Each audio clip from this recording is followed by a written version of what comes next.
Yet another major high-profile character, the actor Jonathan Majors. Well, we learned this today, that Majors' ex-girlfriend has now dropped her assault and defamation lawsuit against the once budding Hollywood star. You see him there. Remember, we covered this story extensively when it first broke, and now we have a conclusion to this here as well. But someone who also covered this extensively and continues to do so is our friend, legal affairs journalist MeghannCuniff, and she joins us to talk about this latest update to the case. And Meghan, happy Friday. Good to be with you. Thanks for being with us here. I got to ask, what happened today? Did many people think the Majors story, the Majors' saga was resolved? Clearly not. And Meghan, I believe you might be muted there. Apologize. Oh, yeah. They settled the lawsuit. Jonathan Majors settled. The case was dismissed voluntarily because it has been settled, but they reached an out-of-court settlement that Grace Jabbari's lawyers described as favorable to her. So instead of fighting the claims in court or anything like that, it looks like he just opted for an out-of-court settlement. All right, Meghan, let's get our viewers up to speed. Let's go back for a moment here. What was alleged in the lawsuit? This was assault and defamation, alleging a pattern of abuse, and then him denying this. And this was, of course, in relation to the allegations that had led to the criminal case against him, in which he was convicted on sentenced to counseling, and this lawsuit stems from that.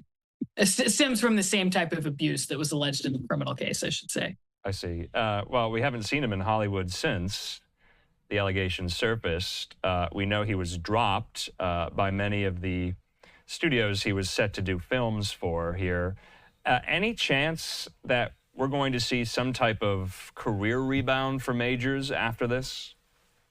I mean, I think it's up to Hollywood and the film producers whether they want to take him back and whether he's able to revitalize his career and return to Hollywood. I think just some of the public relations efforts we were seeing surrounding the criminal case, it seems like he definitely wants that. And then just kind of the spin from some of the coverage on this lawsuit. I mean, a lot of people are focusing on, oh, she dismissed the lawsuit. It's like, well, another way of putting it is he settled the lawsuit.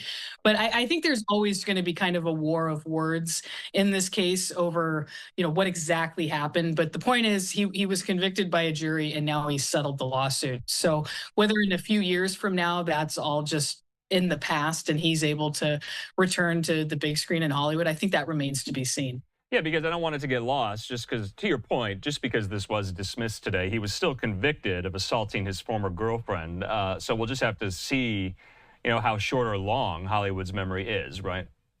Yeah. And really the fact that it was dismissed is because it was settled, because he chose to settle the lawsuit with her. And she's released a statement saying that it's favorable to her. And his lawyers have even said that the dismissal is what happens when you settle a case. I think they're probably aware that there could be some implications if they try to imply otherwise. So, yeah, I mean, he settled the case with her.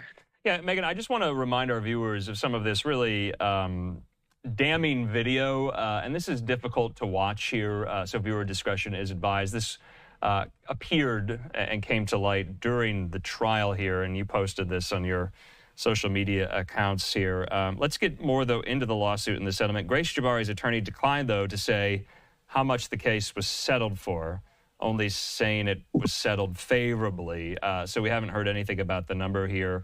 But that is what was divulged in court, these videos, and they're difficult to watch, of Jabbari and Majors with, quite physically fighting. I mean, it's plain as day here.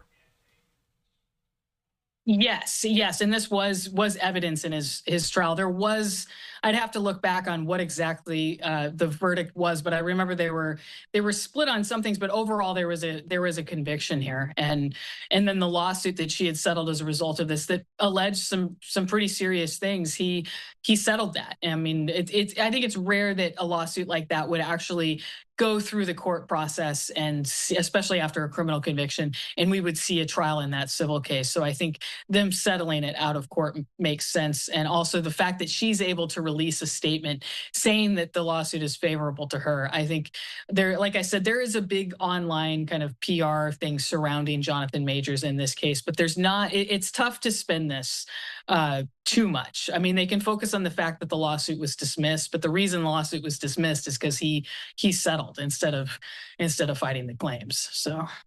Yeah, just lastly, I mean, more on, I guess, Majors' personal life. He just proposed to his longtime girlfriend, the actress Meagan Good. They announced their engagement earlier this month. Who is Meagan Good? I mean, she was with him throughout the duration of this, wasn't she? Yes, I remember seeing her appearing in court with him, walking into court with him, and they've been together for a while. So, congratulations to them. I hope they, have a great marriage and are really happy. I kind of, as a reporter, I kind of see it as irrelevant to the case. But good for them. Yeah. Megan, what do you have your eye on next? Not just Majors, but other stories. What will pique your interest going forward? You do such great reporting. Thank you. Well, the Diddy case, like you said, we talked so much about that, and we're all awaiting the bail decision on that. And then Monday is actually a really big day in a few cases. We've got closing arguments in the YSL trial, and that's the trial that rapper Young Thug was part of. And the YSL stands for Young Slime Life or Young Stoner Life, depending on who you believe, the prosecutors or the defense. But there are two defendants remaining in that, and this is a gang conspiracy case alleging that they were part of a gang run by Young Thug. And the two remaining defendants each are facing murder counts that are pretty serious charges. So we're going to finally, after a year of testimony, we're going to have closing arguments on Monday. So I think everyone's waiting for that. And then also rapper Lil Durk, another hip hop case, but he's charged in a murder for hire case in LA federal court. And my understanding is, if I have my calendar correct, there's a pretrial conference on Monday afternoon. So a few things to keep track of. Yes, you will have a busy Monday on your docket. MeghannCuniff, as always, thanks so much for being with us. Thanks for having me. And of course, the YSL case has been a key feature of our coverage here on LiveNow from Fox. Like Megan said, closing arguments Monday for the two remaining defendants there. Remember, that's out of Fulton County, Georgia. And remember, Young Thug was swept up into that case. Not anymore, though. Remember, he took a plea deal. So in the meantime here, let's take a quick commercial break. More top news where that came from in just 2 minutes.